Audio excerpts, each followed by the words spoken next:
Every year, about 42,000 Norwegian graduation students take part in a 17-day-long celebration that often involves an excessive amount of sex, alcohol, and plain silliness.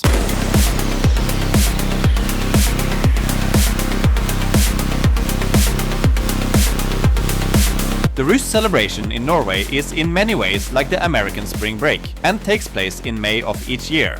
The pupils who partake in this celebration are called Russ. They traditionally wear overalls and hats color-coded to their particular study path, although few still wear the hat. And it is entirely possible to wear colors from outside your own path of study, but it is more common to stay within these rules. From the most to least common colors, there are Red Russ, who did general studies, Blue Russ, who studied economy and administration, Black Russ, who did vocational courses, and Green Russ with agricultural courses. The Russ celebration is such a big cultural thing in Norway that even some other groups have joined in, with kindergarteners wearing pink, lower secondary school students wearing orange, and some Christian Russ choosing to wear white to show purity. There has been some form of Russ celebration as far back as the 1700s, and it seems that started in Denmark, as there were no universities in Norway at the time. The word is a shortening of the Latin word depositurus, which is an old term for a young student who is about to undergo an admission ritual at a university. But the celebration as we know it in Norway today didn't truly start until 1905. The red caps were inspired by the hats worn by German students who had visited Norway the year before. Blue caps were introduced in 1916 as a way to separate economic students from the commoners, and from there the practice of color sorting the graduates started. Colored overalls were later added to the ensemble. It would become common to write your name and other statements in white markers or stitching decorative patches on the overalls. Nowadays, it is common to buy already decorated overalls at a markup of up to 4 times more than what an undecorated overall might cost you. In fact, Russe celebration spending in general can often be quite high, and it is not completely uncommon for those that can afford it to spend up to 100,000 Norwegian kroner during the celebration, which converts to about 10,000 US dollars at the time of making this video. I've even heard stories of those who take up loans to help finance their Russe celebration. The biggest expenditure for many Russ is their means of transportation. There are many Russe gatherings in remote locations across the country during May, which are not always easy to get to if you do not have your own car. So it became quite common for us to find groups where they could pool their money to buy a car or van, which they would then paint in their Russe colors, name and decorate, often in obscenities and jokes. But some of the bigger groups could even go as far as buying a whole bus. This has more or less gradually turned into the culturally recognized ideal of the Russ celebration, traveling to gatherings in an incredibly pimped up party bus, blasting club music and dancing all the way. Those willing to pay for it will spend an incredible amount of money on having their buses custom made to their specifications, some even going as far as to commissioning their own party music from singers and DJs. Russemusikk has in later years become an integral part of Norwegian youth culture, so much so that artists mainly known for making Russemusikk has become entirely mainstream and household names. One such artist, named Tix, even represented Norway during the 2021 Eurovision Song Contest with the song Fallen Angel, after having won the popular vote from the audience of the local Norwegian Eurovision qualification finale. It is also common to have special Russ business cards printed out with name, picture, contact information, and usually a joke. These to give out to friends, family, and potential romantic conquests. But they are also often collected by Norwegian children, so it's a common sign to see children running over to Russ to ask for Russekarts. As far as I'm concerned, that's the main use case for them.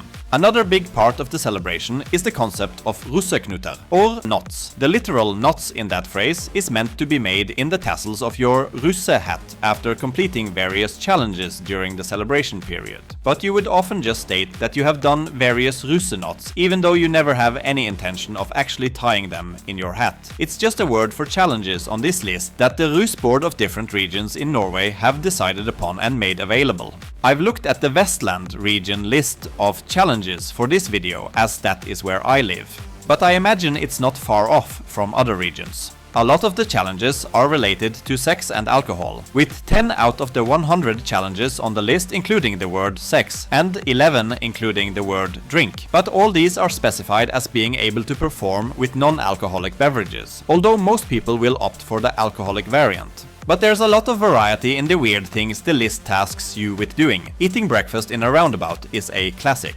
Other challenges involve sitting in your underwear for an entire class of school, consuming a given amount of alcohol in a certain amount of time, eating a burger in 2 bites or 1 bite on the most recent list, having sex with a certain amount of people or a certain age of person, spending the night in a tree, or spending the whole day with cat face paint. There's one knot that required you to hold a deep 30-minute long conversation with a light post that I remember from my own Russe period. I also remember that me and a friend had to be witnesses for a couple that suddenly decided that they were going to get a knot by getting it on in a bush, but honestly, they could have just been rustling the leaves for all I know. The most risky knot I got was from kissing a policewoman. On the cheek, I'm pretty sure, after asking for permission. Another challenge that keeps returning year after year is to have sex with a member of the local Russe board, the group in charge of deciding on the challenges in the first place. A clear conflict of interest, but I bet it's worked quite well over the years. The kindergartner Pink Russ also have challenges, although much tamer ones like eating a bowl of ice cream without using your hands, chewing an entire pack of chewing gum in one go, and changing the diaper on one of the younger kindergartners.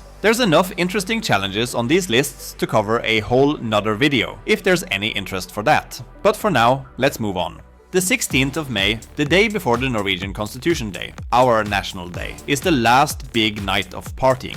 The Russ party all night, and then join in on the celebration with the rest of Norway on the 17th, taking part in public parades with the rest of the population in city centers across Norway, and are then presumably ineffective for a week before they start waking up again. These parades are always filled with children, as the 17th of May has a big focus on kids celebrating the country. The biggest parade is in Oslo, and goes past the palace where the royal family stands, waving at the passing parade for hours. And then, a year later, it all starts again with a new group of students. And so it will go, with each passing generation. Because in Norway, the Russ celebration will probably forever stay as one of the biggest milestones on the journey into adulthood. One big party before reality sets in. If you liked this video, please like, comment, subscribe, and share it with other people you think might like it. And if you'd like to see more like it, please consider supporting me on Patreon, as I'm planning on letting people vote on which of my video ideas I should work on next, once I get a few more patrons in there. It's also going to help get the videos out faster if I'm able to cut down a little on my real job to give more attention to these videos. But in any case, I'm happy you gave me the time and attention. Have a lovely day.